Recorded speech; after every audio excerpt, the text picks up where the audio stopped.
jërë ngeen jëf yéen ñi safoo site internet bi di Buzz Actu 221 nuyu nañ leen bu baax jaajëfal leen ci kóolu tege sopp bi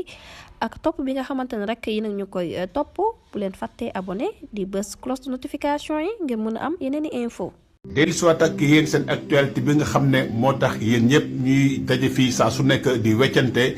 xam ngeen ne yàgg naa leen wax ne leen man actualité awma ci sens interdit amul benn sujet bi nga xam ne dafay am ci réew mi te man Léon Balthazar le caméléon ma am ci xalaat du ma ci àddu loolu képp ki nga xam ne da ngay wax di wax ne waroo wax ci lii wala da ngay yàq sa wax ndaxte nee naa leen awma sens interdit ci actualité li ma wax lu leer nañ la jëm ci kii nga xam ne mooy le ministre de l'éducation nationale bu réewum Sénégal di Moustapha Mamba Guirassy kii di son excellence monsieur Bassirou Diomaye Diakhar Faye ak premier ministre am Ousmane Sonko dañoo woote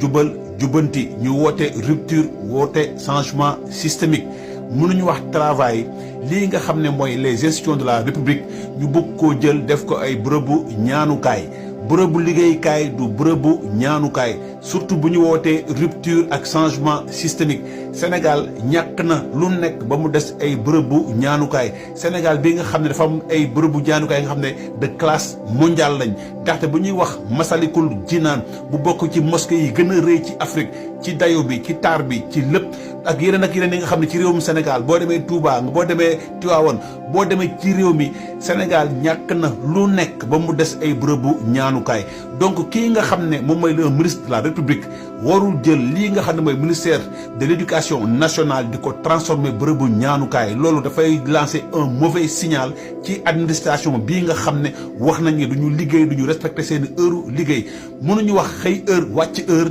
ñenn ñi ñuy ut ay prox ndoll yi nga xam ne occasion lay doon ci ñoom pour maanaam ñuy teg foofu liggéey bi nee dañuy jaamu yàlla bu jotee dañ koy jox àqam ba mu mat sëkk liggéey bu jotee ñu jox ko àqam ba mu mat sëkk loolu mooy sukkali ab réew loolu mooy développer ab réew et man je reste constant et principe et ferme dans mes principes ndaxte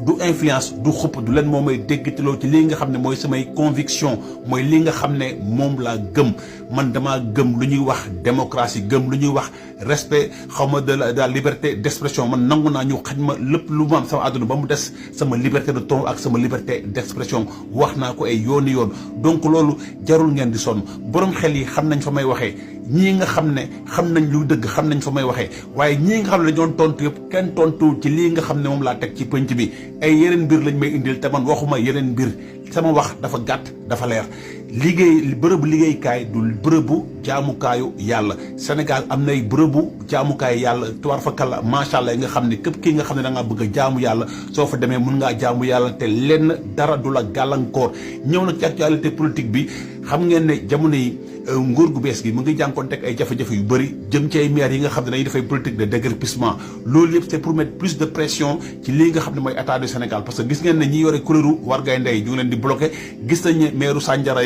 astafurlah maire bii nga xam ne Omar yu moo ko dirigé mu ngi def aussi déguerpissement ak yeneen maires yi nga xam ne loolu yëpp te jéego yi politique yi tegaguñ ko loolu c'est une façon de dire que ne ñii du ñoom temps de grâce léegi nag dafa am benn coow li nga xam ne moo amoon ci réewum Sénégal mu jëm ci FMI maanaam kii nga xam ne moom lañ dénk suñu koppar réew ñu koy wax le ministre du budget ak ki nga xam ne moom lañ dénk koom-koom bi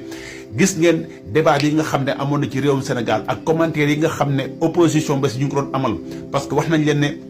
dañ leen dàqoon nag maanaam dañ leen wax ay wax yu bëri déggoon nañ ko fi tey FMI moo jël décision jóge New York ñëw ba fii ci réewum Sénégal pour waxtaan ak lii nga xam ne mooy njiitu réew yu bees yi ndaxte ñoom sàkku nañ audience dañ fi def semaine bi nga xam ne dinañ waxtaan ak njiitu réew mi son excellence monsieur Bassirou Diomaye Diakhar Faye dinañ waxtaan ak premier ministre di Ousmane Sonko dinañ waxtaan ak kii nga xam ne mooy ministre du budget ak des finances pour ñu xool yan politique la réewum Sénégal di teg te bu boobaa ngeen di xam ndax ñun ñii ñu jiite am nañ fulla wala am nañ fayda wala politique bii nga xam ne dañ koy woote dëgg la wala dëgg parce que yàkkamti gaaw a saaga yàkkamti xeex la tey bu ñuy wax ne FMI dafa dàq réewum Sénégal wax lu nekk indi fi coow lu jeex def intoxication def manipulation tey FMI mooy déplacé wu ginnaaw bi ñuy jóge fële FMI mooy déplacé wu ñëw ba réewum Sénégal def fi une semaine ci lii première mission la mooy maanaam dinañ dem laajte lii nga xam ne moo nar a doon programme réewum Sénégal buñ ca tàbbee nag ñu doog a dem maanaam xool ndax yi fi programme bu bees bi nga xam ne njiitu bees yi namm nañ ko ñu xool ndax méngoo naag lii nga xam ne mooy sunuy intérêt réew loolu mooy lii nga xam ne mooy la réalité donc da leen def attention ci lépp li nga xam ne xibaar buy jib la fii dañuy dépassionné débat yi mooy maanaam nañuy dégloonteeg xel te bañ ñu dégloonteeg xol parce que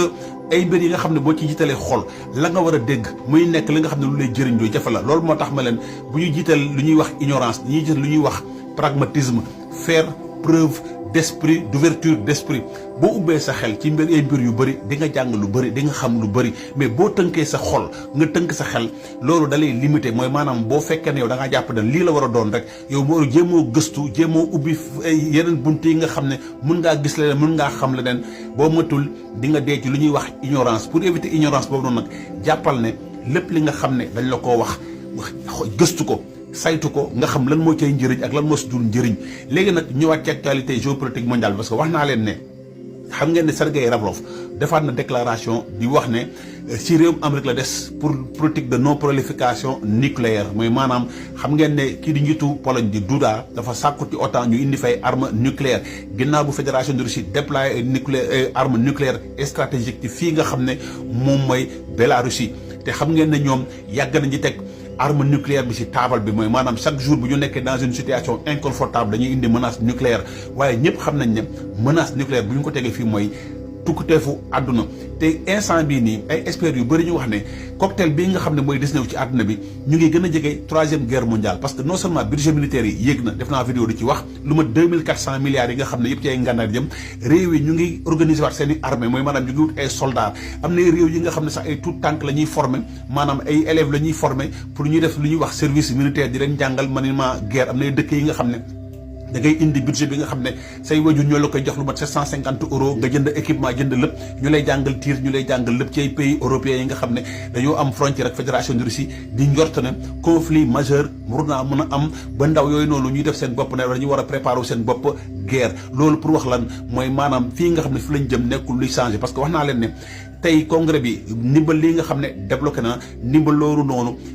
kii Joe Biden si na décret bi te nee nañ ci daar yi nañ bëgg nañ gànnaay ñëw te wax naa leen ne réewum Ukraine tey laal na ay centrale énergétique bu réewum fédération de Russie ginnaaw bu fédération de Russie mooyee ci ay centrale nucléaire di ko bombardé yu tara pour ne da koy démilitariser